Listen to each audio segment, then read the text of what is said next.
On the banks of the Nile River in eastern Sudan, amidst the desert landscape, stands a remarkable sight that breaks the monotony. Towering towards the sky are a series of stone and granite pyramids, some reaching almost 100 feet in height. However, unlike their famous counterparts in Egypt, these pyramids have largely been omitted from history books and remain relatively unknown to this day. Located approximately 120 miles northeast of the Sudanese city of Khartoum, these pyramids are remnants of the once thriving capital of the ancient kingdom of Kush, known as Meroe. For thousands of years, this great civilization ruled over the Nubian region, stretching beyond the river Nile. Similar to the renowned Egyptians, the Kushites constructed monumental structures to honor their deceased rulers. The ruins of Meroe indicate that the kingdom rivaled its more famous counterparts, with its pharaohs exerting control from Khartoum to the Mediterranean Sea. In fact, it was perhaps the largest kingdom in the region's history. So, why has this civilization been relegated to a mere footnote in history while the rulers and monuments of Egypt are studied extensively? Surprisingly, within the city of Meroe, there are more pyramids than can be found throughout Egypt. Despite their proliferation and grandeur, these monuments and the people who built them have been dismissed for generations. Fortunately, after decades of neglect, archaeologists have begun to unravel their secrets. In the city of Giza, over 1,000 miles to the north, millions of visitors flock to gaze upon the pyramids built by another great civilization. Yet Meroe remains absent of crowds, with its towering monuments hosting only a handful of excavations. The question arises, how did the kingdom of Kush slip under the radar, while other ancient civilizations continue to be revered?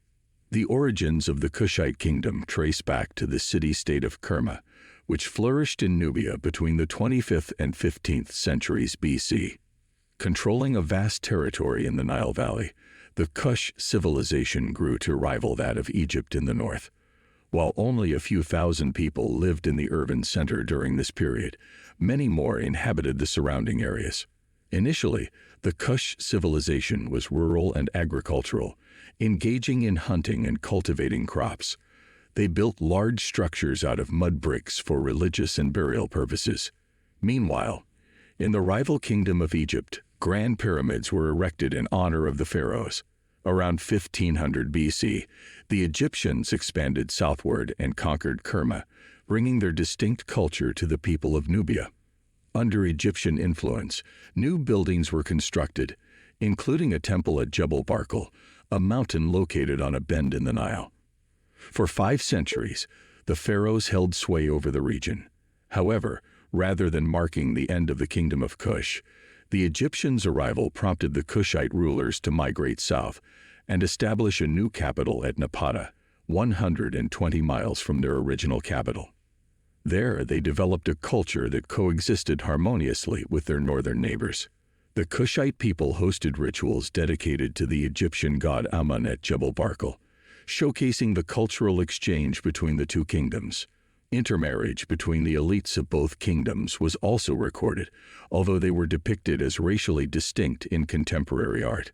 When the era of the New Kingdom in Egypt came to an end around 1070 BC, Kushite influence in Nubia began to rise.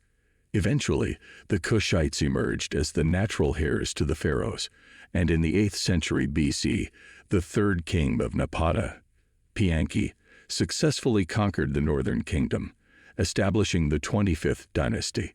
These rulers became known as the Black Pharaohs and rekindled traditional Egyptian practices, including the construction of pyramids to honor their rulers. Under the reign of the Black Pharaohs, the kingdom of Kush flourished. Their empire expanded as far as the Near East, and the pharaohs undertook large building projects in Egypt.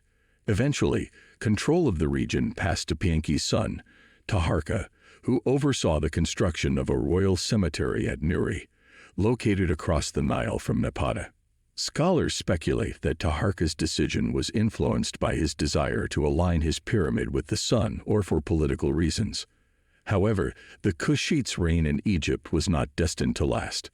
In the 7th century BC, they were overthrown by invading Assyrians. The Kushite pharaoh Tantamani retreated to Napata, but even this city was not safe from assaults by rival empires. Over time, the Kushites relocated their capital to a new city, Meroe, about 200 miles southeast of Napata. Positioned at a crossroads between the Mediterranean and Africa, Meroe quickly prospered due to access to trade routes. The waters of the Nile irrigated the Nubian soil, enabling agriculture and trade. The region's rich resources, including gold and iron, further elevated the status of the Kushite capital. In Meroe, a distinct culture began to emerge as the Kushites embraced influences from Egypt, Greece, Rome, and other African regions. They developed their own architecture, arts, and ideas. The kings of Meroe, like their Egyptian counterparts, built pyramids to commemorate their rulers. These pyramids, steeper than those in the north, were not exclusive to the elite. Anyone with sufficient wealth could choose to be entombed in these grand monuments. Although smaller in size compared to the pyramids at Giza, the pyramids of Meroe outnumber those found throughout Egypt. Despite the historical significance and grandeur of Meroe, this corner of Sudan has remained overlooked. Fortunately, ongoing archaeological efforts are shedding light on this remarkable civilization. As scholars continue to unravel the secrets of Meroe, its true place in history is being restored, and the legacy of the Kingdom of Kush is finally receiving the attention it deserves. For centuries, the Kingdom of Kush thrived in its capital of Meroe, with notable rulers such as the warrior Queen Amanarinas. The Kushites developed their own language, built pyramids, practiced an adapted version of Egyptian religion, and engaged in trade. However, the power balance in the region shifted in the 4th century BC with the rise of the Roman Empire and the Kingdom of Aksum in Ethiopia. The decline of Kush was also influenced by climate change. The Kingdom of Kush faced a significant hurdle in gaining recognition due to racist attitudes prevalent in academia in the early 20th century. Egyptologist George Reisner, for example, refused to acknowledge the achievements of the Kushites and considered them inferior to Egyptians. It took until the 1960s for archaeologists like Charles Bonnet to challenge these biased views and unearth evidence that established Kush as a civilization in its own right. Unfortunately, the legacy of the Kushites has faced other obstacles, including limited access to Nubian sites and the construction of the Meroe Dam. The dam project resulted in the flooding of significant historical and cultural areas, displacing thousands of people and potentially causing the loss of archaeological treasures. Despite these challenges, ongoing efforts are being made to preserve and explore the Kingdom of Kush. In recent years, archaeologists have excavated the site of the Meroe Dam and uncovered treasures, including a pyramid believed to belong to a prominent figure from the Kingdom of Kush. However, the completion of the dam has submerged much of the land, including numerous Kushite sites, beneath the waters of the Nile. Activists and archaeologists continue to speak out against further hydropower projects in the region to protect Nubia's ancient relics. Some archaeologists have even ventured underwater to explore the submerged remains of the Kingdom of Kush.